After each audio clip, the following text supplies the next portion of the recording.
আর ঈমানের স্বাদ তো সেই ব্যক্তি পায় যে ব্যক্তি আল্লাহকে রব হিসাবে পাওয়ার পরে আর অন্য রব তালাশ করবে না। ইসলামকে জীবন দর্শন হিসাবে, জীবন আদর্শ হিসাবে পাওয়ার পরে অন্য কোনো ধর্মের কাছে ধারের জন্য যাবে না, অনুসরণ করার জন্য অন্য কোনো ধর্মের দিকে ফিরে তাকাবে না। রাসূলুল্লাহকে নিজের নবী, নিজের আদর্শ হিসাবে পাওয়ার পরে অন্য কোনো ব্যক্তির দিকে আর ফিরে তাকাবে না, শুধুমাত্র সেই লোকটাই ঈমানের স্বাদ পাবে। قال النبي صلى الله عليه وسلم ذاق طعم الإيمان من رضي بالله ربا وبالإسلام دينا وبمحمد نبيا ورسولا।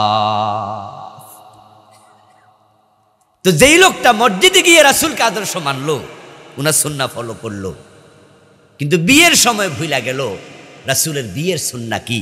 হাজী সাহেবের মাইয়ার বিয়া, হলুদ অনুষ্ঠান 3 দিন লাগাইয়া হয়। মুসলমানের বিয়া না হিন্দুর মিয়া, পর্দার কোনো বালাই নাই, বেপর্দা চলছে অহরহ, যৌতুকের নামে কৌতুক শুরু করে দেয়। এমন হাজি গাজি নামাজি মুসলমানের সন্তানের বিয়ে আছে কিনা? এটা কি রাসূলুল্লাহর আদর্শ ছিল? এখানে আপনি রাসূলকে আদর্শ বানাতে পারলেন না। ব্যবসা করতে গেলে ওজনে কম দেন, মালে ভেজাল দেন, মানুষ ঠকান, অন্যের জমি দখল করেন। মসজিদে 5 ওয়াক্ত নামাজ পড়ো, অথচ সুদে টাকা লাগাইয়া রাখে।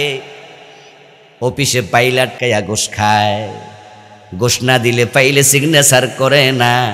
শুধু হিন্দু বৌদ্ধের চরিত্র এমন নয়, বেনামাজিরাই ঘুষ খায় তা না, 5 ওয়াক্ত নামাজও পড়ে আবার অফিসে ঘুষ খায়, এমন ঘুষখোর নামাজি আছে না নাই?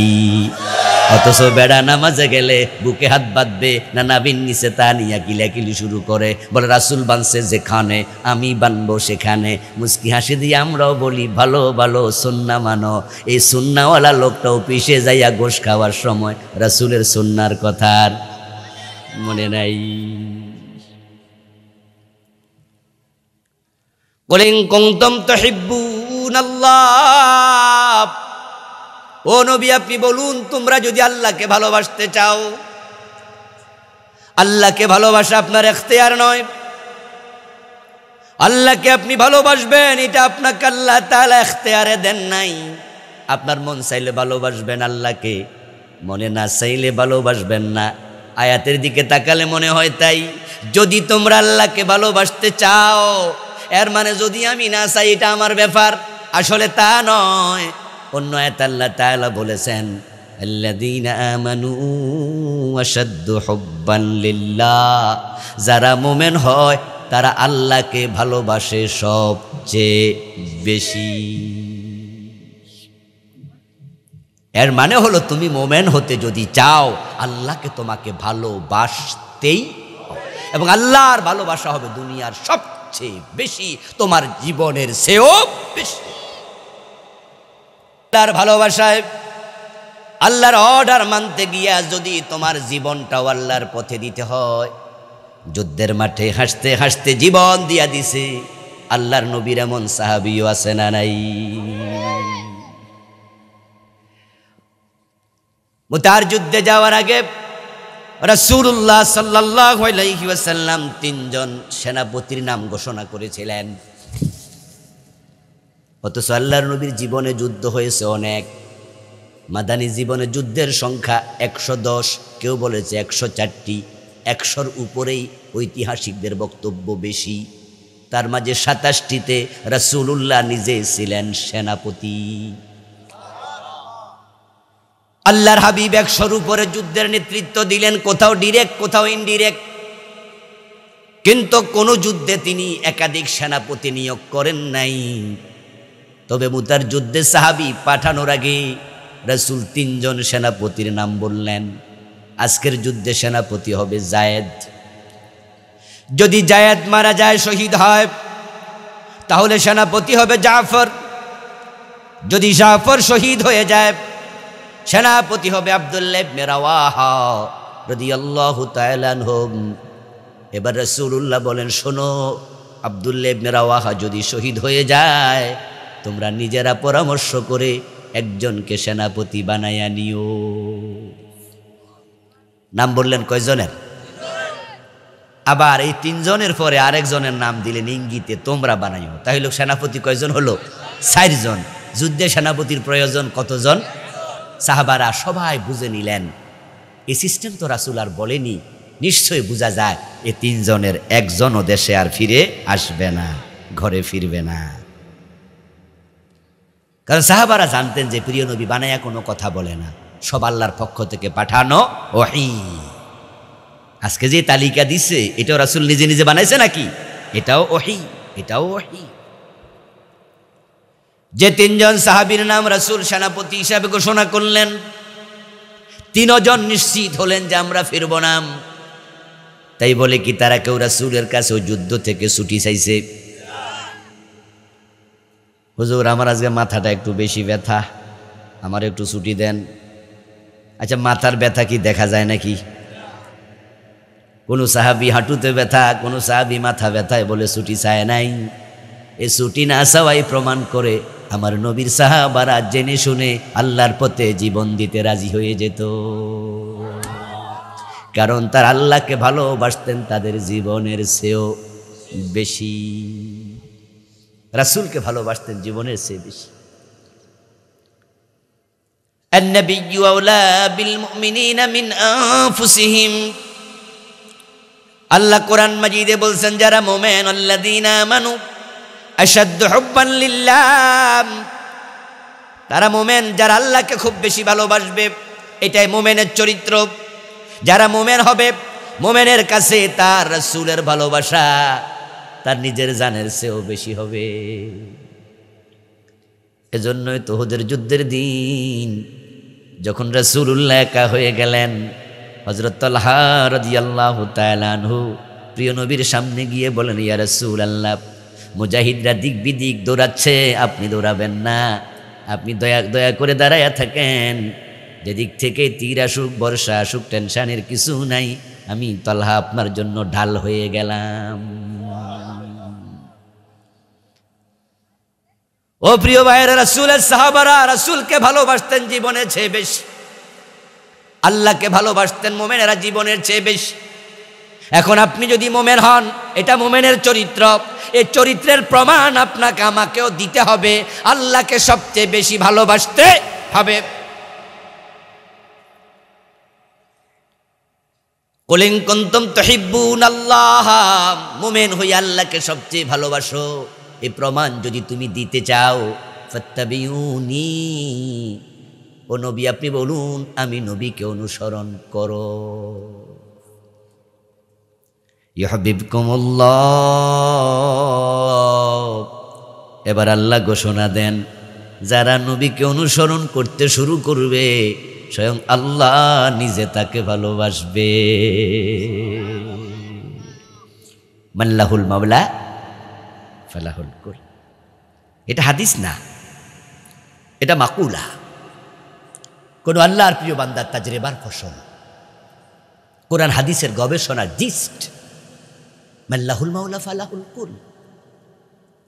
আল্লাহ যদি আপনাকে ভালোবাসে আর আপনি আল্লাহর হয়ে যান, তামাম মাখলুকাত আপনার হয়ে যাবে। সুবহানাল্লাহ পড়েন না ভাইয়েরা? আল্লাহকে আপন করে নেন, আল্লাহকে আপনি আপনার করে নেন, দ্যাটস এনাফ। ইব্রাহিম নবী যখন আল্লাহকে আপন করে নিল, সরকির উপরে সরকি ঘুরতেছে, পড়ে যাবে পড়ে যাবে, লোকজন উনাকে আগুনে ফেলার জন্য আগুন জ্বালাইছে, কয়েক মাস লাগা দাউ দাউ করে আগুন জ্বালাইছে, সরকিতে বসাইয়া ফেলতে হবে, হাত পা বেঁধে ধরে নিয়া ইব্রাহিমকে আগুনে ঢুকাইয়া দেবে, কাছে যাওয়া যায় না, আগুনে উত্তপ্ত। তাই হাইজান নামক একজন ব্যক্তি পারস্যের অধিবাসী ছিল, তাফসীর ইবনু কাসির প্রণেতা বলেন ওই পারস্যের অধিবাসী হাইজান ওখানে এসে পরামর্শ দিল, সে ছিল অগ্নিপূজক, যে আগুনে ফেলতে চাইলে তাকে সরকির উপরে বসাইয়া মাজার মাঝে রশি লাগাইয়া টান দিবা, সরকি যখন ঘুরবে রশিটা ছেড়ে দিবা, ঢিল দিবা, ইব্রাহিম তখন আগুনের মাঝখানে ছিটকে পড়বে। নাউযুবিল্লাহ।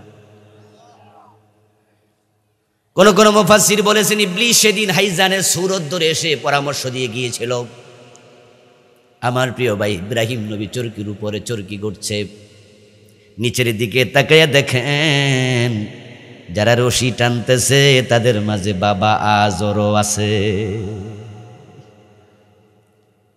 কষ্ট পাইলেন খুব।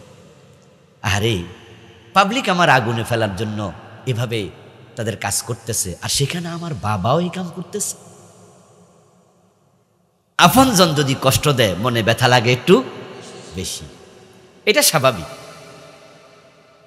গাড়ির মাঝে একজন শিক্ষক উঠে সিট পায় না, ইউনিভার্সিটির প্রফেসর, কলেজের প্রফেসর, মাদ্রাসার হুজুর, প্রিন্সিপাল, মানুষ চিনেও না জানেও না কোন প্রিন্সিপাল, কোন হুজুর, কোন প্রফেসর উঠছে, ওনার পথে উনি দাঁড়ায় আছে গাড়ির রড দইরা। কারো ব্যাপার হুজুরের কোনো অভিযোগ নাই, স্যারের কোনো অভিযোগ নাই যে আমার সিট দিল না কেন। হঠাৎ করে চোখ পড়লো যে স্যারের পাশে ওনার এক ছাত্র বসে আছে, আর হে আর চোখে তাকাইয়া চায় স্যার যে খাড়া রয়েছে। হঠাৎ করে স্যারের চোখ আর ছাত্রের চোখ দুয়ে চায়ের মিল লাগেছে। স্যার সাথে সাথে মনে কষ্ট পাইছে, আরে হেতেও বইয়া রইল সিট না দিয়া। এতক্ষণ পর্যন্ত গাড়িতে এতগুলো মানুষ, কেউ সিট দেয় নাই, অভিযোগ নাই, কারণ তারা আমার চিনে না, জানে না। কিন্তু আমার ছাত্র হেতে বইয়া থাকলো কেমনে? হে তো আমাকে দাঁড়াইয়া সিটটা দেওয়ার কথা, ঠিক না? তার কাছে এটা আমার পাওয়া অধিকার। ওই ছাত্র স্যারকে কিল দেয়া লাগবে না, ঘুষি দেয়া লাগবে না, ধাক্কা দেয়া লাগবে না, শুধুমাত্র চোখে চোখ পড়ছে, এতে স্যার কষ্ট পাইয়া গেছে। আর ওই ছাত্র যদি স্যারের কইতো স্যার শরীরে খারাপ, কথা কিন্তু বুঝেন, ওই ছাত্র যদি স্যারের কইতো শরীরে খারাপ, তাহলে স্যারের কইল যেটা ফাইটটা যাইতো, তুই কি কইলি, সিট তো দিলি না, আর আমি ফাঁসে খারাইছি, এটাও তো সহ্য হয় না। অথচ এতক্ষণ পর্যন্ত গাড়ির কন্ট্রাক্টর স্যারের কিন্তু 5 বার কইছে ওই স্যার শরীরে খারাপ, এই লরেন সামনে যান, আউট হয় না, এমনি আমনে যারা ফতাটকি রয়েছে সরেন। ওই কন্ট্রাক্টর ঘুষি মারে, স্যারের কিছু হয় না, স্যার কদূর হেতে আমার চিনে না। কিন্তু ছাত্র যদি এই কথা কয় স্যারের কলিজা ফেটে যাবে, কইল কি ফলাবে।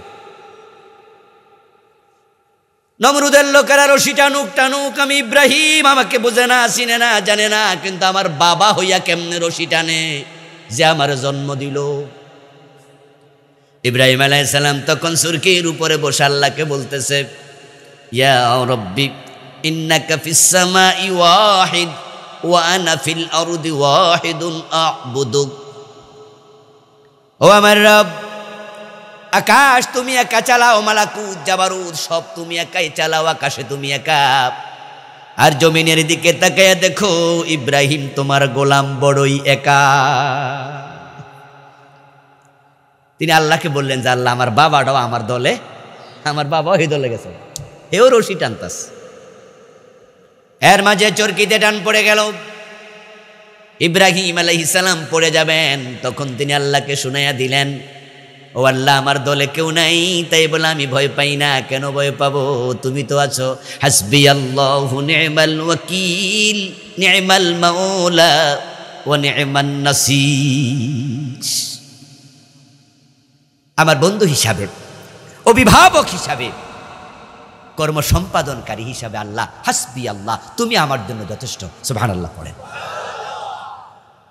উনি আল্লাহকে আপন করে নিলেন। তাফসীর ইবনে কাসির পড়ে তা বলছেন, ওয়া কানা ফিল হাওয়াব ফাআরাদা লাহু জিবরিল ফাকালা ইয়া ইব্রাহিম আলাকা হাজা ক্বালা আম্মা মিনকা ফালা ওয়া আম্মা মিনাল্লাহি ফাবালা। আগুনে পড়ার কাছাকাছি, উপরে সরকি, নিচে আগুন, তিনি মাঝখানে শূন্য।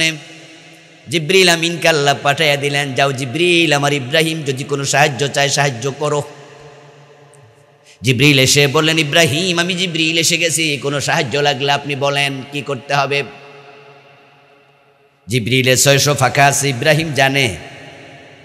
জিবরাইল এত বড় বিশাল হাইকাল সম্পন্ন, দেহ সম্পন্ন ফেরেশতা, একটা পাখা যদি একবার নাড়া দেয় নমরুদের আগুন নিভতে কয়েক সেকেন্ডও লাগবে না। কিন্তু ইব্রাহিম নবী জবাব দেন, না না, আপনার সাহায্য লাগবে না, আমার আল্লাহ যথেষ্ট। আম্মা মিনকা ফালা ওয়া আম্মা মিনাল্লাহি ফাবালা। জিবরাইল আপনি চলে যান, নো থ্যাঙ্কস, সাহায্য লাগবে না, আপনি যান গা। বান্দার অন্তরের খবর জানে কে? আপনার পাশের জন বসে আছে, জানেন আপনার অন্তরে কি আছে? স্বামীর অন্তরে কি আছে বউ জানে না, বউয়ের অন্তরে কি আছে জানলে তো আর ফরকিয়া করতে পারতো না, পারতো নি? বেড়ি লাডিলিও ধরে নি মারত। ঘরে বউ আছে, তারপরে ফরনারীর প্রতি আসক্ত, এমন স্বামী আছে কিনা? এটা স্বামী না আসামি? বউ যদি জানতো যে বেড়ার অন্তরে আরেক মহিলা বসবাস করে, রাইন্দা খাওয়াইতো না, দাও লইয়া ধরে নি মারতো, যে দাও দিয়া মাছ কাটছিল। কিন্তু অন্তরের খবর তো দুনিয়ার কেউ। আল্লাহ তাকে দেখে ইব্রাহিমের অন্তরে আল্লাহ ছাড়া কেউ নাই। ওয়াল্লাযীনা আমানু আশাদ্দু হুব্বান লিল্লাহ। ইব্রাহিম আল্লাহকে ভালোবাসে। জিবরিল আমিনকে ফিরাইয়া দিল, মাল্লাহুল মাওলা ফালাহুল কুল। ইব্রাহিম নবী জানে জিবরাইলের সাহায্য কি দরকার। যে আগুনের মাঝে আমাকে ফেলে দিচ্ছে, ওই আগুনের স্রষ্টাকে তো আল্লাহ যার জন্য হয়ে যায়, তামাম মাখলুকাত যদি তার হয়ে যায়, জিবরাইলের সাহায্যটা দরকার আছে নাকি? তাই জিবরাইলকে বলছে দরকার নাই, জানগা। বান্দার অন্তরের দিকে তাকাই আল্লাহ কয়, কি রে, হে কইলোটা কি? এই বিপদেও হে আমার উপর ভরসা করে। সহিহ বুখারীতে আসছে, ক্বালা নবী সাল্লাল্লাহু আলাইহি ওয়াসাল্লাম ক্বালা তাআলা আনা ইনদা যান্নি আবদি বি। হাদিসে কুদসি। প্রিয় নবী সাল্লাল্লাহু আলাইহি সাল্লাম বলতেছে, আল্লাহ তাআলা বলেন, আমি আমার বান্দার নিকটে তার অন্তরে যে আমার ব্যাপারে চিন্তা, ঠিক সেই আলোকে প্রকাশিত হই। সে আমাকে নিয়ে যা ধারণা করে আমি তার কাছে তাহা। ইব্রাহিম যেখানে ভাবতেছে আমি আল্লাহ যদি তার হয়ে যায়, তামাম মাখলুক তার হয়ে যাবে, আমি আল্লাহর উপরে তো ভরসা। তাহলে এখন আগুনে পড়বে, আগুন তাকে জ্বালাবে কেমনে, এটা কেমনে হয়? এক সেকেন্ড আমি আল্লাহ দেরি করি নাই। কোরআনের মাঝে আল্লাহ শুনাইয়া দিলেন, কুল্লা ইয়া নারু কুনি বারদাও ওয়া সালামান আলা ইব্রাহিম। আল্লাহ বলে, আমি ডাক দিয়ে বলি, আগুন তুই ঠান্ডা হয়ে যা, ঠান্ডা হয়ে যা, কুনি বারদা। আগুনের চরিত্র কি? আগুন ঠান্ডা না গরম? তো আল্লাহ তাআলা আগুনকে বলছে চরিত্র চেঞ্জ কর, চেঞ্জ ইউর ক্যারেক্টার। তুমি তো গরম উষ্ণ, আমি আল্লাহ অর্ডার করছি তুমি উল্টে যাও, 180 ডিগ্রি তুমি ঠান্ডা হয়ে যাও।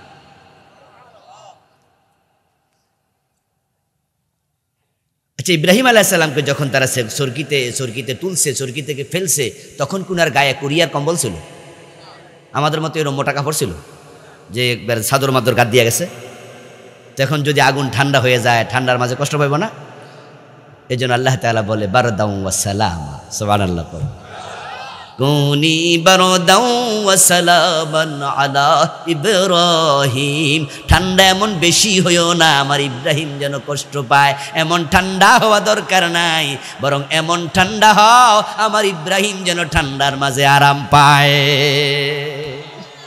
এয়ার কন্ডিশন হও, বারদাউ ওয়া সালামা, নাতিশীতোষ্ণ হও। ঠান্ডা হইও না, গরমও থাকো না, বরং মাঝামাঝি হয়ে যাও। ইব্রাহিম নবীর জন্য আগুন হয়ে গেল আপন ফুলবাগান।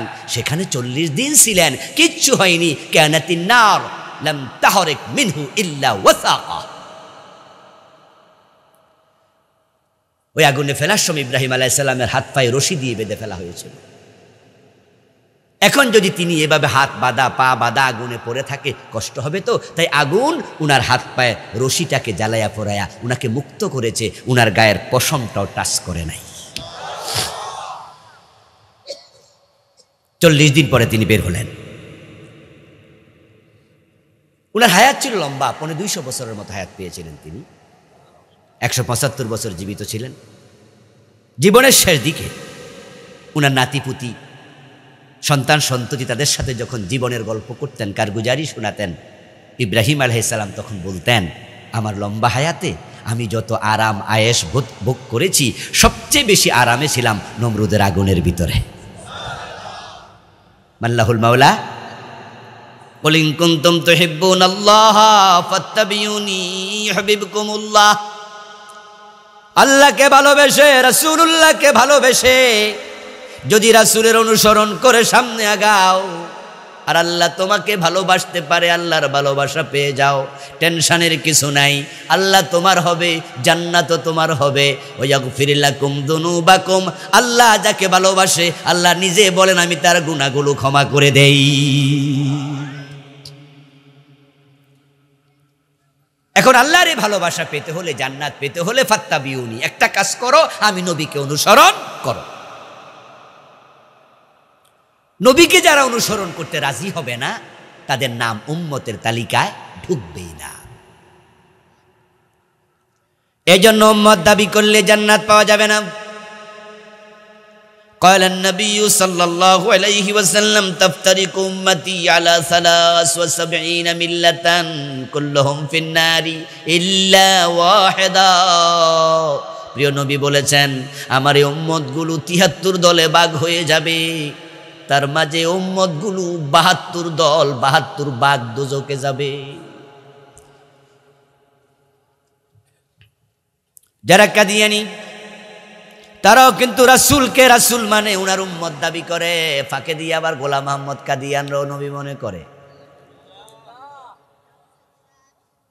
আমার বন্ধু যারা 18শি, যারা দেওয়ানবাগি, এরকম ফিস সাহেবের মুরিদ এখানেও 2-1 জন থাকতে পারেন, আমি তাদের ব্যাপারেও বলি, তারাও আল্লাহ রাসূলের উম্মত বলে দাবি করে, কিন্তু তাদের মাঝে অনেকে আবার পীরের পায়ে সেজদাও করে।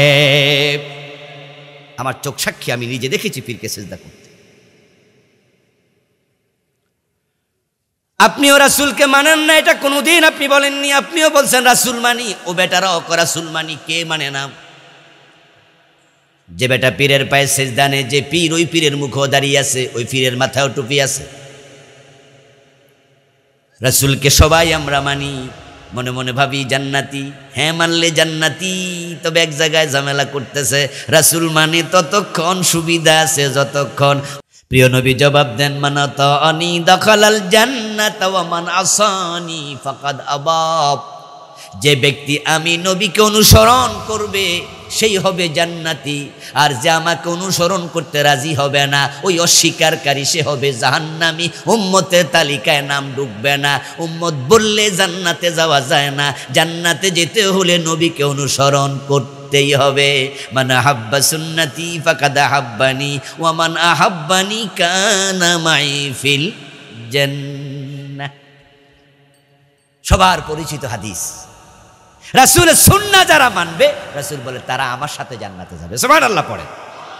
আজকের মাহফিলে আমরা যারা এসেছি সবাই জান্নাতে যাওয়ার স্বপ্ন দেখি, ঠিক না? জান্নাতে যেতেই হবে, এই ট্রেন মিস করা যাবে না। যে জান্নাত পায়নি তার মতো হতভাগা কেউ নাই, তার মতো দরিদ্র কেউ নাই, তার মতো কাঙ্গাল কেউ নাই। সে মানুষ হিসাবে জন্ম নেওয়ার প্রয়োজন ছিল না যে জাহান্নামী হবে।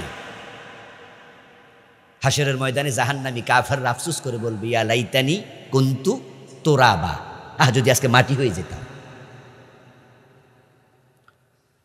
আমার প্রিয় ভাই, রাসূলুল্লাহকে অনুসরণ করলে জান্নাত। এখন আপনারা যদি এটাকে সহজভাবে নেন, রাসূলকে সুন্নাহ মনিত, দাঁড়িয়ে আছে সুন্নাহ, টুপি আছে সুন্নাহ, মেসওয়াক করে সুন্নাহ, পাগড়ি আছে সুন্নাহ, সুন্নাহ তো মানি আমি জান্নাতি। আমি বলবো দোস্ত, হ্যাঁ মানো, মানো, পুরা জীবনে মানো, অধিকা সুন্নাহওয়ালা হইও না। মেসওয়াক সুন্নাহ সবাই কয় জি, কারণ রাসূল মেসওয়াক হাতে নিয়ে দাঁত খোঁচাইছে, দাঁত মাজন দিছে, এজন্য এটা সুন্নাহ হয়ে গেছে। এখন জিহাদের কথা যদি কয় তখন চেহারা কালো হয়ে যায়, অথচ যেই হাতে রাসূল মেসওয়াক নিছে ওই হাতে 27টি যুদ্ধে প্রিয় নবী তলোয়ারও ধরেছে।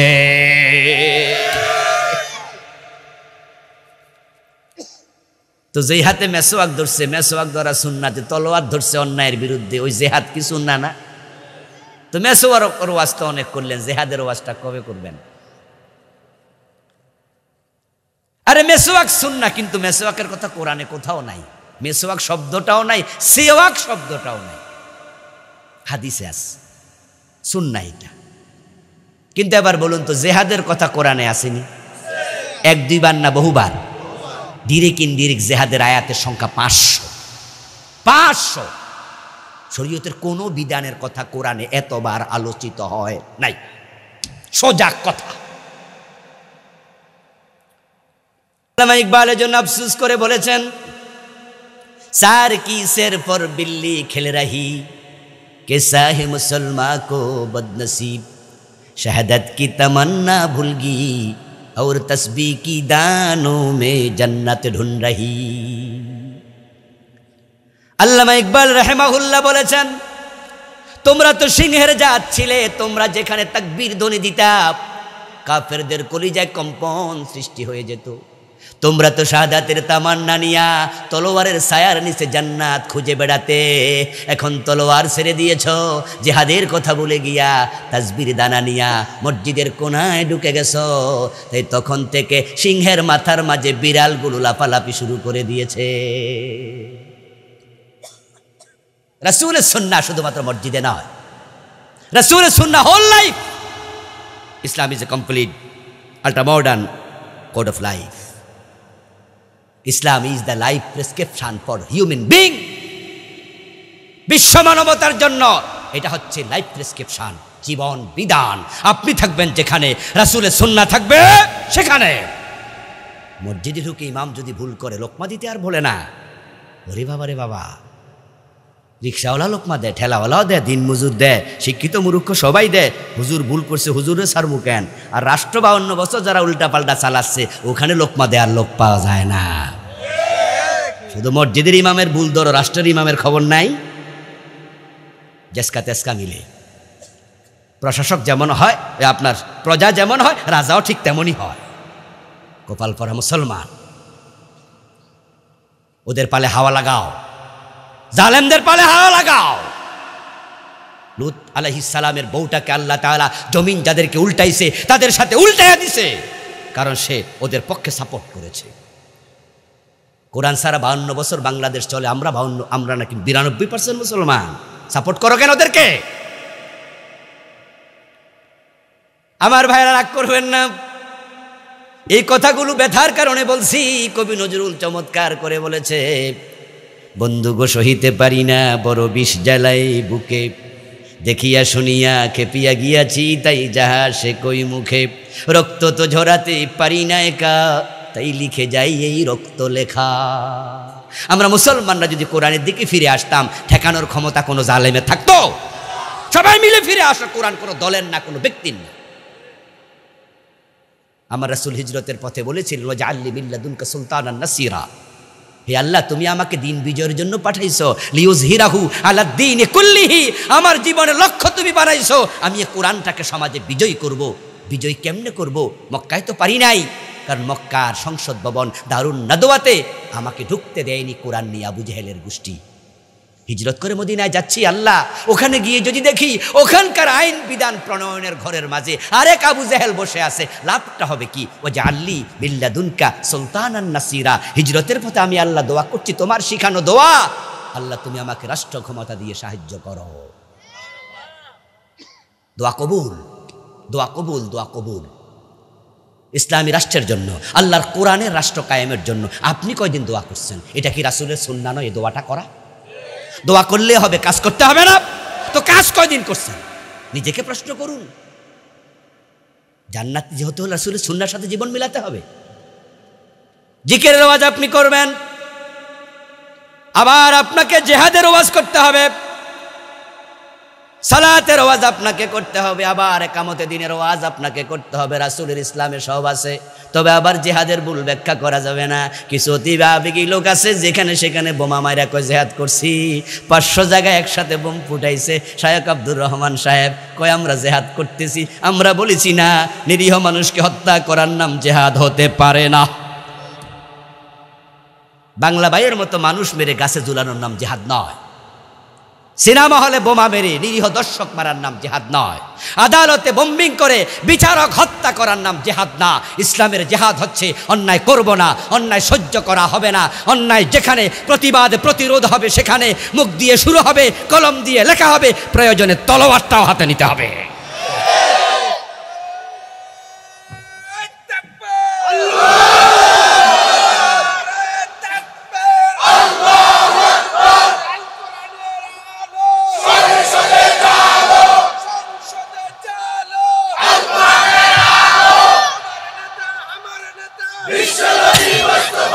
বিশ্বের মুসলিম এক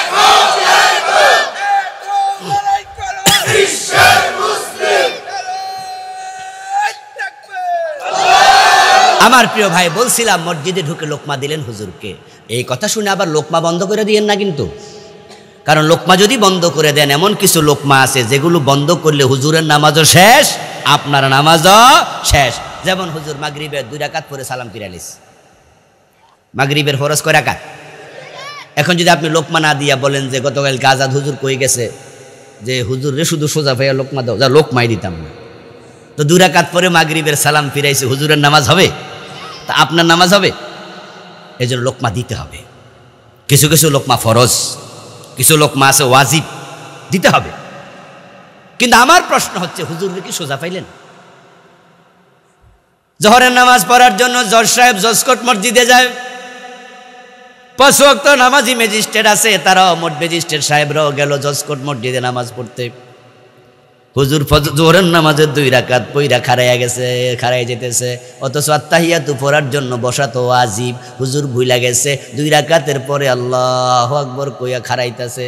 পিছন দিয়া জজ সাহেব লোকমা দেয়, ম্যাজিস্ট্রেট লোকমা দেয়, আমরা সবাই মিলে লোকমা দেই। হুজুর রে বুঝাইয়া দিছি, হুজুর বইয়েন, রাসূলের সাথে মিলে নাই। রাসূলুল্লাহ 2 রাকাত পরে খাড়াইতো না বইতো? লোকমা দিয়া দিছে। লোকমা দেওয়ার পরে হুজুর লোকমা গ্রহণ করছে। উনি বৈশা তাইয়াতু পড়ছে, তারপরে আবার খাড়াইছে, 2 রাকাত পইরা উনি সাউসেজদা মাউসেজদা দিয়া নামাজ শেষ করছে। সুন্দর। এবার জজ সাহেব চলে গেছে ওনার এজলাসে, যাইয়া উনি ম্যাজিস্ট্রেটের চেয়ারে, বিচারপতির চেয়ারে, বিচারকের চেয়ারে বসছে। বসে এবার চুরির মামলার শুনানি চলছে। 5 মিনিট 10 মিনিট আধা ঘন্টা শুনানির পরে উনি এবার রায় দিচ্ছে, প্রমাণিত হয়েছে এই লোকটা এত লাখ টাকা চুরি করেছে, তাই তাকে 3 মাস জেল দেয়া হলো। বলুন তো, চোর ধরে জেল দেবে না হাত কাটবে? আল্লাহর আইন কোনটা? হাত কাটা বিচারকের জন্য নফল না ফরজ? আর হুজুর যে মসজিদে ছাড়ছিল, ফরজ না ওয়াজিব? তো উনি ওয়াজিবে লোকমা দিয়েছে, ওনার ফরজের খবর নাই। মসজিদে হুজুর ওয়াজিব ছাড়ছে, হুজুরের লোকমা মেরা দিছে, রাসূলের সাথে মিলে নাই, রাসূলের মানেন। উনি এসেছে আরে বইয়া পুরাটা জীবন বিচার করছে, ব্রিটিশ আইন চালাইয়া, ব্রিটিশ আইন দিয়া, রাসূলের সুন্নাহ, রাসূলের উম্মত হইয়া ব্রিটিশ আইনে বিচার করবা। আল্লাহর বান্দা হইয়া আল্লাহর আইন বাদ দিয়া ব্রিটিশ আইন মানবা। আল্লাহর গোলাম না, ব্রিটিশের গোলাম হয়ে মরবা। আর জান্নাতে দেওয়ার আগে আল্লাহ কিন্তু বলবে ফাদখুলি ফি ইবাদি, তারপরে বলবে ওয়াদখুলি জান্নাতি। আগে আমার গোলামের কাতারে ঢোকো, তারপরে জান্নাতে ঢোকো। তো পুরাটা জীবন উল্টা পাল্টা বিচার করলা ব্রিটিশ আইনে, তুমি আল্লাহর গোলাম, তোমারে কইলো কেডা? এই জন্য আসুন প্রিয় ভাইয়েরা, আল্লাহর হাবিবকে আমরা ফলো করি। উনার জীবনের লক্ষ্য দিনের বিজয়, সে দিনকে বিজয় করার জন্য আমরা। আমার প্রিয় ভাইয়েরা, আমার প্রিয় ভাইয়েরা, আল্লাহর হাবিবের রেখে যাওয়া দিন নিজে নিজে বিজয়ী হবে না। রাসূল সাহাবাদেরকে নিয়ে চেষ্টা করছে, এই কাজটা সহজ নয়। এই কাজ করতে যাওয়ার কারণেই তো রাসূলের দাঁত ভাঙছে, রাসূলকে তাড়াইয়া দিছে, হিজরত করা লেগেছে, আল্লাহর হাবিবকে হত্যার ষড়যন্ত্র করেছে। দিন বিজয়ের কাজ না করলে আমির হামজা কলিজা দেয়া লাগতো না, ইমাম হুসাইনের কল্লাটা ইয়াজিদ বাহিনী কাটতো না। এখন আপনি মনে করতেছেন হুজুর এই শক্ত ওয়াজ আপনি করলেন, এই ওয়াজ করলে হুজুর মাইর খাওয়ার ওয়াজ না দেখতেছি। এতদিন শুধু সুবহানাল্লাহর ওয়াজ শুনছি, কেমনে বেশি জিকির করলে জান্নাতে লাভ দিয়া ঢুকা যায়, হেডা না মনে করছিলাম সোজা। এখন দেখি যে না, একটু কঠিন ওয়াজও আছে, তো মাইর খাবো। আমি বলবো জি, রাসূলের রক্তের চেয়ে আপনার রক্ত কি বেশি দামি? তো উনি রক্ত দিতে পারলে আপনি দেবেন না কেন? যারা শিক্ষিত আলেম ওলামা আছেন, বুঝদার মানুষ আছেন, তারা জানেন যে বদরের যুদ্ধে ফেরেশতা আকাশ থেকে নাজিল হয়েছিল 5000। সেখানে মুসলমানের সংখ্যা ছিল 313, কাফেরের সংখ্যা ছিল 1000। ফেরেশতা যখন আল্লাহ পাঠাইল 5000 বিখামসাতি আলাফিম মিনাল মালাইকা, 5000 ফেরেশতা আল্লাহ পাঠাইছে। তাহলে আমরা যদি অঙ্ক করি, অনুপাতের অঙ্ক, তাহলে ফেরেশতা 5000, কাফের 1000, তাহলে অনুপাত দাঁড়ায় 1:5। এর মানে একজন ছিল কাফের, তার বিপরীতে ফেরেশতা ছিল 5 জন, ঠিক না? যুদ্ধ হোক শুরু। অতিরিক্ত আছে 313 জন মুসলমান। যুদ্ধ শেষ হলো, রেজাল্ট কি? রেজাল্ট হলো কাফের মারা গেছে 70 জন, মুসলমান মারা গেছে 14 জন। মুসলমান শহীদ হলো কতজন? 14 জন। কাফের মারা গেছে বেশি, 70। আমার প্রশ্ন হলো, 5 জন ফেরেশতা যদি একটা কাফের লগে যুদ্ধ করে, 14 জন মুসলমান শহীদ করার সুযোগ কাফেরটা ফাইল কোন দিক দিয়া? কথা কি আপনারা বুঝলেন? কাফের কয়জন? এক। বিপরীতে ফেরেশতা কয়জন? এই ফেরেশতাগুলো মুসাব্বিমিন ফেরেশতা, বিখামসাতি আলাফিন মিনাল মালাইকাতি মুসাব্বিমিন। আল্লাহ কয় চিহ্নধারী ফেরেশতা। চিহ্নধারী মানে হলো যুদ্ধবিদ্যা পারদর্শী ফেরেশতা পাঠাইছে। ফেরেশতাদের মাঝেও ভাগ আছে। সব ফেরেশতাকে দিয়ে আল্লাহ সব কাজ করে না। কিছু ফেরেশতা আছে মানুষের হজমির কাজ করে, কিছু ফেরেশতা আছে নিঃশ্বাস বাহির এবং ঢুকানোর কাজ করে, কিছু ফেরেশতা আছে যারা পৃথিবীকে ধরে রাখছে, কিছু ফেরেশতা আছে আল্লাহর আরশে আজিম কান্দে নিয়ে খাড়াই রয়েছে। আল্লাযীনা ইয়াহমিলুনা আল আরশা ওয়া মান হাওলাহু, আরশ কাঁদে। ইয়াহমিলু আরশা রাব্বিকা ফাওকাহুম ইয়াওমা ইযিন সামানিয়া। এক এক ফেরেশতার এক এক কাজ। এই ৫,০০০ ফেরেশতা ছিল যোদ্ধা। তো বেটা ৫,০০০ ফেরেশতা তোমরা আইলা, একজন কাফেরের লগে ৫ জন খাড়াইলা, তো চারি পাশে খাড়াইলে এই বেটা তলোয়ার দিয়া মুসলমান মারে কোন সময়? কিন্তু মারল তো ১৪ জন তো শহীদ হয়ে গেল। আমার বন্ধু আল্লাহ ভালো জানে ঘটনা কি, তবে ধারণা করে মুফাসসিররা যা বলে আমি অনুমান করে বলি, হতে পারে যুদ্ধ চলাকালে আল্লাহ কোনো একটা টাইমে ফেরেশতাদেরকে বলেছে তোমরা তো মূল যোদ্ধা নও, তোমরা তো সহযোগী যোদ্ধা। মূল যোদ্ধা হলো রাসূলের সাহাবারা এবং আমার রাসূল নিজে।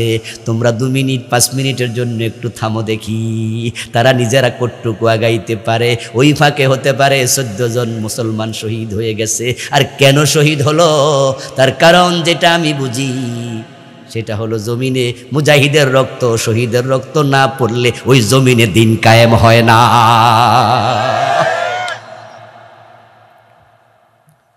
শহীদের রক্ত হচ্ছে ফুয়েল, তেলের মতো। তেল ছাড়া গাড়ি চলে না। শাহাদাতের রক্ত না পড়লে ওই জমিনে দিন বিজয় হবে না। ওয়াত্তাখিযা মিনকুম শুহাদা, আল্লাহ নিজেও কারণ বলছে যে আমি কিছু লোককে শহীদ বানাইয়া তাড়াতাড়ি জান্নাতে ঢুকাতে চাই। সুবহানাল্লাহ। তো বেড়া যুদ্ধের মাঠে না মরলে শহীদ হবো কেমনে? ডাইরেক্ট শাহাদত বানাই দিয়েছে, শহীদ বানাই দিয়েছে। আমার রাসূলকে যখন তায়েফে পাথর মারে, রক্তাক্ত হওয়ার পরে তিনি রক্ত গায়ের মাঝে মাখলেন, তখন ফেরেশতা আইসা এবার বলতেছে, মালাকুল জাবাল আইসা কয় হুজুর একটু আমার অনুমতি দেন, 2 পাশের যে পাহাড় আছে পাহাড় চাপ দিয়া সব মাইরালাম। ওই জায়গায় যদি আমি হইতাম ভাই, তাহলে আমি কইতাম এই মিয়া এই যে মাইটি আমারে দিল তখন আসিলা কই? নবী মুসা হইল একই কথা হয়তো কই, কিন্তু রাসূল তো খুব নরম দিল, তাই এত শক্ত কথা হয়তো কয় নাই। উনি শুধু কইছে না না মারামারি দরকার নাই, লাম ওবাসলানা ইন্নামা বুইসতু রাহমা। নবী মুসা হইলে অথবা সে জায়গায় আমি হইলে কইতাম যে এ মিয়া এখন তুমি আইসো ওরা মাইরা লাইবা, তো আমার এতটি ফাতর মারলো, তুমি একটু আগে আইয়া ফাতরটি সরাই দিলে মাইর খেতাম। আচ্ছা আপনারা বলুন তো, এখন যদি ওরা সবাইরে মাটির সাথে মিশাইয়া দেয়, রাসূলের রক্ত কি ভিতরে ঢুকবো? ব্যথাটি কমবো? তো মারামারি শেষ হলে আইসো কেন মিয়া? প্রিয় নবী প্রশ্ন কিন্তু করেননি। না করার কারণ কি? আমার রাসূল জানতেন যে ফেরেশতা এখন আসছে, ওই ফেরেশতা নিজে নিজে আসছে না আল্লাহ পাঠাইছে। তাহলে বেডার দোষটা কি? বেডারে যে আমি কইতাম মিয়া এতক্ষণ আসিলা কই? মুসা আলাইহিস সালাম আজরাইলকে থাপ্পড় মারছে, এমন কথা শুনছেন নি? হ্যাঁ, নবী মেজাজি তো, ফেরেশতারও ছাড়ে নাই। কিন্তু আমার রাসূল তো সবচেয়ে নরম দিল। আল্লাহর হাবিব সাল্লাল্লাহু আলাইহি ওয়াসাল্লাম ফেরেশতা মালাকুল জাবালকে বলেন নাই আগে কইয়াছিলা, কারণ তিনি জানতেন এই ফেরেশতার তো কোনো দোষ নাই। এই বেটারে আল্লাহ পাঠায় নাই তাই আসে নাই, এখন আল্লাহ পাঠাইছে, বেটা আইছে। এখন আমার প্রশ্ন, আল্লাহ আগে পাঠাইল না কেন? আল্লাহ তো আগেও পাঠাইতে পারত। যে ফেরেশতা মাত্র আইসে আইয়া বলছে 2 পাশের পাহাড় তোলা দিয়া চাপ মারবো। এবার আপনারা কোন তো ওই ফেরেশতার গায়ে বল কি আমরা বেশ মতন আরো বেশি? আমরা কি পাহাড়টা তোলা দিতে পারবো? তাহলে বেটার বল কত বেশি? আচ্ছা এই ফেরেশতারা যদি ঘন্টা খানেক আগে আইতো আর তারা চারদিক থেকে পাথর মারতেছে, উনি শুধু পাথরগুলা 2 হাত দিয়ে সরাই দিত, একটা পাথর রাসূলের গায়ে পড়তো? বরং তায়েফের লোকেরা তো আর আশ্চর্য হয়ে যেত, কইতো কি রে এত পাথর মারি একটাও যে পড়ে না, নিশ্চয় কিছু একটা আছে। কিন্তু আমার রব তখন ফেরেশতা পাঠান নাই। আমার রব বুঝাইয়া দিলেন দিন কায়েম করতে গেলে নবী মুহাম্মাদের মতো দামি মানুষের রক্ত জমিনে পড়া লাগে। ও উম্মত, আপনার জন্য আমার জন্য এটাও সুন্নাহ, এটাও শিক্ষা। আমার রাসূল যদি আল্লাহর দ্বীন বিজয়ের জন্য, প্রচারের জন্য রক্ত দিতে পারে, আমরা প্রয়োজনে জীবন দেওয়ার সিদ্ধান্ত নেওয়া দরকার আছে না নাই? আপনি শুধু মিঠা সুন্নাত খুঁজবেন, শুধু মিঠা সুন্নাহ খুঁজবেন। এই যে হুজুর ভাত খাওয়ার পরে মিষ্টি খাওয়ার সুন্নাহ না আগে সুন্নাহ? বাহ বাহ বাহ, কি মহব্বরে! রাসূলের সুন্নাহর প্রতি কি ভালোবাসাওয়ালা, দরদওয়ালা। ও ভাই, মিষ্টি আগে খাবেন না পরে খাবেন? শুনছেন রাসূল খাইছে, মিষ্টি পছন্দ করতো। রাসূল তো দাঁতও দিছে, কোন দাঁত দিছে, উপরেরটা না নিচেরটা, ওইটা জিগাইবেন কবে?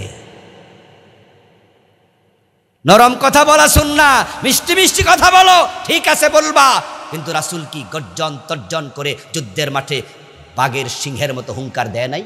আনা নবিয়্যু লা কাযিব, আনা লা কাযব, আনা ইবনু আব্দুল মুত্তালিব।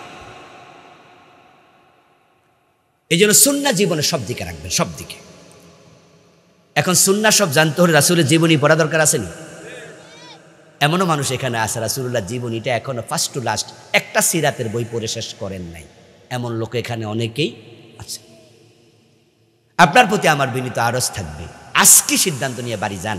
আসলে ঠিক তো, রাসূলুল্লাহর জীবনীর উপরে একটা বই পড়ে শেষ করলাম না, কত সিরাতের কিতাব। তো আমি জানবো কি? না জানলেই তো মানতাম, জানি না, মানি না, এভাবে আল্লাহর কাছে যাব? এটা কিভাবে হয়? আপনি সিদ্ধান্ত নেন, সিরাতের একটা বই হলো ফার্স্ট টু লাস্ট পড়বেন। না জানলে মানা যায় না, তাই জানতে হবে। তাই তো পবিত্র কোরআন মাজিদ আল্লাহ তাআলা সর্বপ্রথম যে অর্ডার, সর্বপ্রথম যে নির্দেশ, প্রথম আয়াত, প্রথম শব্দ ছিল জানো, ইকরা, পড়ো। কারণ পড়লেই জানতে পারবে। ইকরা বিসমি রাব্বিকাল্লাযী খালাক। আল্লাহ তাআলা চাইলে কুতিবা আলাইকুমুস সিয়াম বলে ইসলামের আয়াত, কোরআনের আয়াত শুরু করতে পারতেন, দ্বীনের বিধান শুরু করতে পারতেন। আকিমুস সালাহ বলে ওহী নাজিল স্টার্ট করতে পারতেন। কিন্তু আল্লাহ ইকরা বলে এজন্য শুরু করলেন। আল্লাহ বুঝালেন শরীয়তের যত বিধান আছে সব বিধান যদি মানতে হয় আগে তোমাদের জানতেই হবে। আগে পড়ো, আগে জানো। রাসূলুল্লাহকে মানা ফরজ। প্রিয় নবী সাল্লাল্লাহু আলাইহি ওয়াসাল্লামকে অনুসরণ না করে উম্মত হওয়া যাবে না। প্রিয় নবী আমাদের জন্য একমাত্র অনুকরণীয়, অনুসরণীয় ব্যক্তিত্ব, যার জীবনের প্রতিটি কথাই ইসলাম, যার জীবনের প্রতিটি কাজের নামই হলো ইসলাম। যিনি হলেন জীবন্ত ইসলাম, তিনি হলেন জীবন্ত কোরআন। আল্লাহর হাবিব ওহির বাহিরে বলেননি, ওহির বাহিরে চলেননি, ওহির বাহিরে কোনো কথা পর্যন্ত উনার মুখ থেকে বের হয় না। যা জানতেন তা বলতেন। যদি কোনো বিষয়ে প্রশ্ন করা হলে রাসূলের অজানা থাকতো, ওহির জন্য অপেক্ষা করতেন, গোজামিল দিতেন না, নিজে বানায়া কোনো কথাও বলতেন না। মা ইয়াতিকু আনিল হাওয়া ইন হুয়া ইল্লা ওয়াহয়ুন ইউহা। আমার রাসূল যে বানিয়ে কথা বলেন নাই, আল্লাহ নিজে আয়াতে কারিমার মাধ্যমে আমাদের জানাইছে। আমার রাসূল বানায়া কিছুই বলে না, যা বলে সব তার কাছে পাঠানো ওহী। রাসূলের কথা কাজ মৌন সম্মতিকে হাদিস বলে, আর হাদিস হচ্ছে ওহী গায়রে মাতলু। রাসূল যদি কোনো বিষয়ে চুপ থাকতেন, এই চুপ থাকাটাও আল্লাহর ওহী। সুবহানাল্লাহ। অর্থাৎ তখন আল্লাহ কথা বলতে বলেননি, তাই তিনি বলেননি, চুপ ছিলেন। চুপ থাকা সম্মতির লক্ষণ। রাসূলুল্লাহ সাল্লাল্লাহু আলাইহি ওয়াসাল্লামের কথাই হলো ইসলাম, উনার কাজই হলো ইসলাম। যদি কেউ কাউকে প্রশ্ন করে ইসলাম কাকে বলে সংক্ষেপে বলুন, তাহলে আপনি আমাকে যা বলতে হবে সেটা হলো রাসূল যা বলেছেন, রাসূল যা করেছেন, রাসূল যা ধরেছেন, রাসূল যা ছেড়েছেন, এটার নামই হলো ইসলাম। যেটা আল্লাহ তাআলা নিজেও সংক্ষিপ্তভাবে বলেছেন, মা আতাকুমুর রাসূলু ফাখুযু ওয়া মা নাহাকুম আনহু ফান্তাহু। আল্লাহর হাবিবই হচ্ছে ইসলাম, তিনি হচ্ছেন জীবন্ত কোরআন। তাই তিনি আমাদের একমাত্র আইডল, একমাত্র নামুজাজ, তিনি উসওয়া, তিনি কুদওয়া, তিনি ইমাম, তিনি একমাত্র লিডার। তাকে ছাড়া দুনিয়ার কোনো মানুষকে আর মানা যাবে না। আর তাকে মানা মানি আল্লাহকে মানা। আল্লাহ কোরআন মাজিদে বলছেন, মান ইউতিইর রাসূলা ফাকাদ আতা আল্লাহ। আল্লাহ বলছেন যে আমার রাসূলের অনুসরণ করলো, আনুগত্য করলো, ফাকাদ আতা আল্লাহ, সে নিশ্চিতভাবে আল্লাহর আনুগত্য করলো। মা আয়েশা রাদিয়াল্লাহু তাআলা আনহাকে, আওয়াজটা একটু কমান তো। মা আয়েশা রাদিয়াল্লাহু তাআলা আনহাকে প্রশ্ন করা হয়েছিল। কোন একজন তাবী প্রশ্ন করলেন, ও মা আয়েশা, প্রিয় নবীকে চোখে দেখার সৌভাগ্য আমার হয় নাই, তাই ওনার চারিত্রিক বৈশিষ্ট্যগুলো আমার জানতে বড় মন চায়। আপনি দয়া করে বলুন তো, মা খুলুক রাসূলিল্লাহি সাল্লাল্লাহু আলাইহি ওয়াসাল্লাম, প্রিয় নবীর চরিত্র কেমন ছিল? মা আয়েশা সিদ্দিকা ওই ব্যক্তিকে উল্টা প্রশ্ন করলেন, আওয়ালাম তাকরাইল কোরআন? ও আল্লাহর বান্দা, রাসূলুল্লাহর চারিত্রিক বৈশিষ্ট্য জানতে এসেছ, তুমি কি কোরআন পড়ো নাই? ওই তাবী জবাব দেন, হ্যাঁ মা, আমি তো কোরআন পড়েছি। মা আয়েশা তখন বলেন, খুলুকুল কোরআন, যদি তুমি কোরআন পড়ে থাকো তাহলে আমাকে প্রশ্ন করে রাসূলের চরিত্র জানা দরকার নাই, কোরআনটাই হলো রাসূলের চরিত্র। তিনি জীবন্ত কোরআন। কোরআনের মাঝে আল্লাহ সংক্ষেপে বলেছেন, আকিমুস সালাহ, নামাজ কায়েম করো। কিন্তু নামাজে দাঁড়াতে হলে এভাবে আল্লাহু আকবার বলতে হবে। নামাজে দাঁড়াতে হলে দাঁড়ানোর পরে আবার সানা পড়তে হবে, তারপরে আবার প্রথমে রুকু, তারপরে সেজদা দিতে হবে। রুকু দিবেন একটা, সেজদা দিবেন দুইটা। এগুলো কোরআনের কোথাও আছে নাকি? বরং কোরআনে আছে ওয়ারকাউ ওয়াসজুদু, রুকু করো, সেজদা করো। এখন রুকু করতে হলে মাথা ঝুঁকাতে হয়, সেজদা করতে হলে জমিনে কপাল ঠেকাতে হয়। এই সিস্টেমটা কোরআনের কোথায় আছে? আমি তো পাইনি। এই জন্য রাসূলকে জীবন্ত কোরআন বলে। কোরআনের মাঝে আল্লাহ বলেছে রুকু করো, সেজদা করো। এখন আল্লাহর এই আইন বাস্তবায়ন কেমনে করা লাগে? রাসূল নিজে রুকু সেজদা করে উম্মতকে দেখাইছে, দেখাইয়া এবার বলছে, সল্লু কামা রাআইতুমুনি উসাল্লি খুযু আন্নী মানাসিকাকুম। তোমরা নামাজটা সেভাবে পড়ো যেভাবে আমাকে পড়তে দেখো। শুধু নামাজ নয়, খুযু আন্নী মানাসিকাকুম, তোমরা তোমাদের দ্বীনের প্রত্যেকটি বিধান আমি নবীকে দেখে দেখে ফলো করো, আমার থেকে গ্রহণ করো। সুবহানাল্লাহ। তাহলে ইসলাম মানতে হলে নবীকে মানতে হবে, ঠিক না? নবীকে মেনে চলা নফল না ফরজ? ফরজে কিফায়া না ফরজে আইন? মানতেই হবে, বিকল্প কেউ নাই, উনাকে মানতে হবে। আর মানতে হলে জানতে হবে, জানার বিকল্প নাই। আমাদের দেশের লোকেরা মানতে চায় কিন্তু জানতে চায় কম। এই জন্য জানার জন্য যে কিতাব আছে কোরআন, এটা সিলেবাসে রাখে নাই, প্রাইমারিতেও নাই, হাই স্কুলেও নাই, কলেজেও নাই, ইউনিভার্সিটিতেও নাই, মেডিকেলেও নাই, বুয়েটেও নাই। মেডিকেলের ফার্স্ট ইয়ার থেকে লাস্ট ইয়ার পর্যন্ত মানুষের দেহের যত অঙ্গ আছে সব অঙ্গ নিয়ে লেখাপড়া শিখায়। মেডিকেল কলেজে শুধুমাত্র যে অঙ্গগুলো দেখা যায় সেগুলাই শিখায়, যেগুলো পেটের ভিতরে আছে এগুলো সম্পর্কে শিখায় না, পুরা বডির প্রত্যেকটা অঙ্গ নিয়ে শিখায়।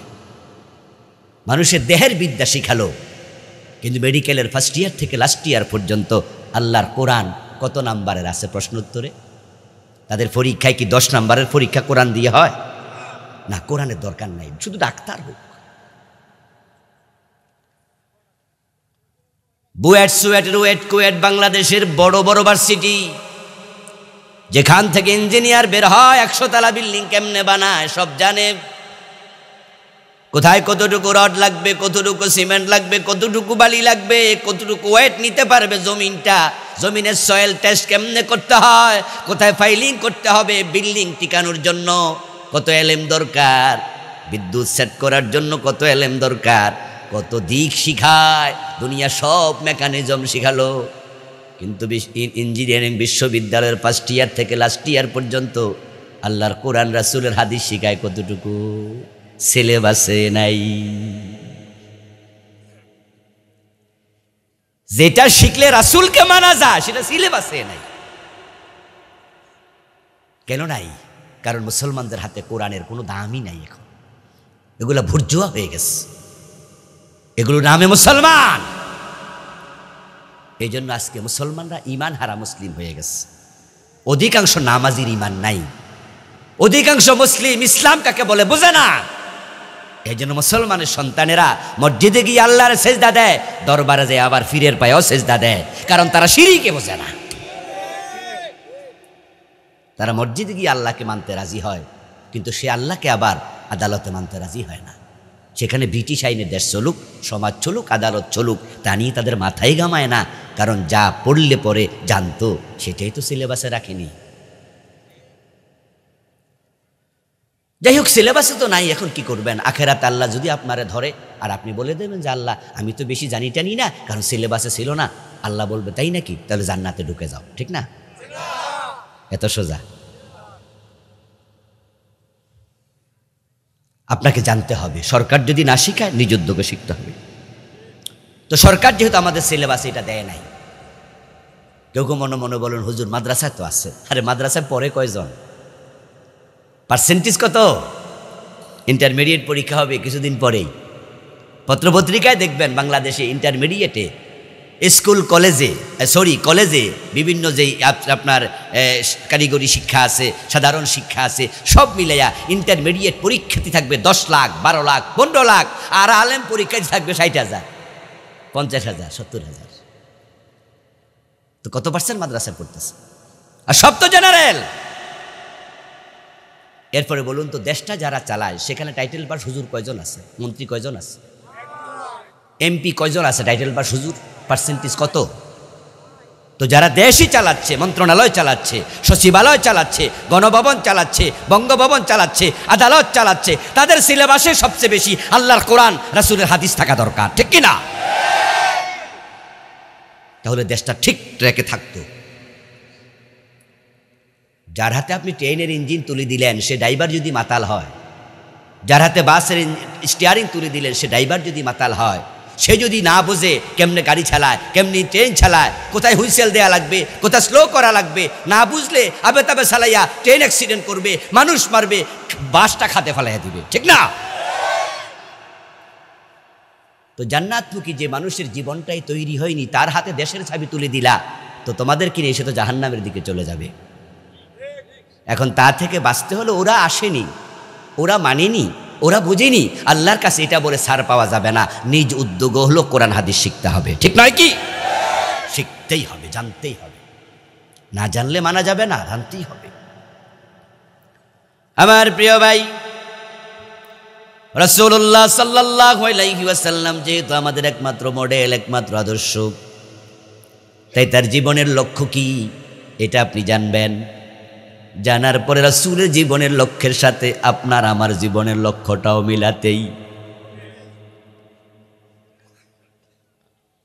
উম্মতের কথা রাসূলের কথার সাথে মিলবে, রাসূলুল্লাহর আমলের সাথে উম্মতের আমল মিলবে, রাসূলের জীবনের লক্ষ্যের সাথে উম্মত তার জীবনের লক্ষ্য মিলাবে।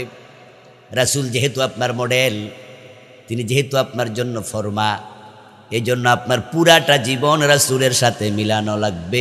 আল্লাহ এই জন্যই বলেছেন লাকাদ কানা লাকুম ফি রাসূলিল্লাহি উসওয়াতুন হাসানাহ। ও দুনিয়ার মানুষ, আমি রাসূলুল্লাহর জীবনে রেখেছি তোমাদের জন্য উত্তম আদর্শ। এখন রাসূল উত্তম আদর্শের কথা বলে আল্লাহ তাআলা এটা বুঝান নাই ওনার দিকে শুধু তাকায়া থাকবা উনি যেহেতু উত্তম, বরং আল্লাহ কি বুঝাইলেন উত্তম আদর্শ বলে? এবার অন্য আয়াতে বলতেছেন, কুল ইন কুনতুম তুহিব্বুনাল্লাহ ফাত্তাবিউনি ইউহিব্বুকুমুল্লাহ।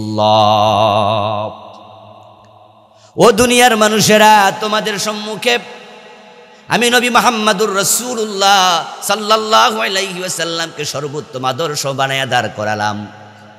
ও নবী, আপনি এবার উম্মতকে বলে দিন, তোমরা যদি আল্লাহকে ভালোবাসতে চাও, আল্লাহর ভালোবাসা পেতে চাও, ফাত্তাবিউনি, তাহলে তোমাদের দায়িত্ব হলো আমি নবীকে অনুসরণ করা। এবার আপনি এবং আমি আমাদের স্ব দায়িত্ব পালন করব, নবীকে অনুসরণ করব, পায়ে পায়ে কদমে কদমে। উনি যেভাবে থুতু ফেলেছেন আপনি সেভাবে থুতু ফেলুন, উনি যেই কাতে ঘুমাইছে আপনি সেই কাতে ঘুমান, উনি যেই হাতে খাইছে আপনি সেই হাতে খান, উনি যেইভাবে টয়লেটে ঢুকছে আপনি সেইভাবে টয়লেটে ঢুকুন, উনি মসজিদে ঢুকতে যে দোয়া পড়ছে আপনি ঢুকতে সেই দোয়াটা পড়ুন, উনি যেই সিস্টেমে মেয়ে বিয়ে দিছে, ছেলে আপনার নিজে বিয়ে করেছে, ঠিক সেই সিস্টেমে আপনি বৈবাহিক সম্পর্ক সম্পাদন করুন। উনি ব্যবসায় যেভাবে ব্যবসা করছে ওইভাবে আপনি ব্যবসাটা চালান। উনি যেইভাবে ইসলাম অন্য অন্য অঙ্গ চালাইছে, হজ করছে, যাকাত দিছে, সব মানেন। শুধুমাত্র যখন আপনি দেশটা চালাইবেন, রাজনীতি করবেন, তখন আপনি মন মতো করিয়েন, ঠিক না? আপনি মসজিদে গেলে রাসূলের সুন্নাহ খোঁজেন, আদালতে গেলে আর খুঁজবেন না। প্রমাণ হয়ে গেল বিশ্ব নবীকে সব জায়গায় মানার ব্যাপারে আপনি এখনো নিজের মনকে রাজি করাতে পারেন নাই।